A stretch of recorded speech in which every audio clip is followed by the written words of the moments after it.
don't specifically look at interests or what I would call interests. I specifically look at the kinds of activities that people like to do. So my work has focused primarily at looking at different learning activities that children may or may not want to engage in. These 7 different learning activities are collaboration, competition, caretaking, creating, making, discovering, performing, and teaching and tutoring. So you look at these 7 different areas of different things that kids can do through different programs or different classroom activities.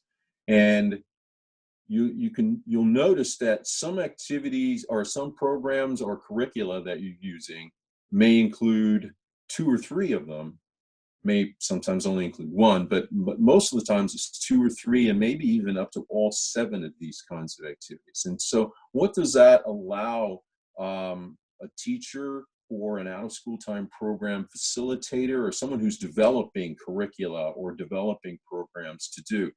It gives them some idea of which students are connecting with what it is that they're doing and which students may not be.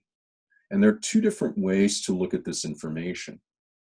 One way is to focus on the students that are connecting and getting a lot from it.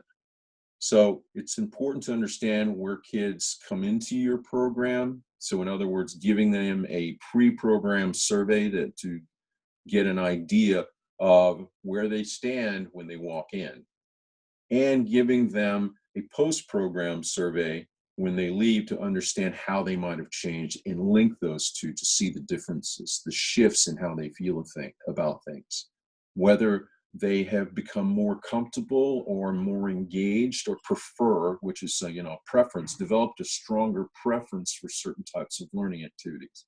Ideally, what we'd like to see as educators is that all students would like to engage in all types of learning activities that we put out there. What I've learned from my own teaching, and it seems pretty obvious to most people out there, is that that's not the case. It's not even close. And you get different types of attitudes from kids, different types of motivations, different types of interests. And when you get into that kind of situation, it's important to get some understanding of who they are as individuals. And so in many ways, I guess the work I'm doing is asking students, before I teach them, how they like to learn.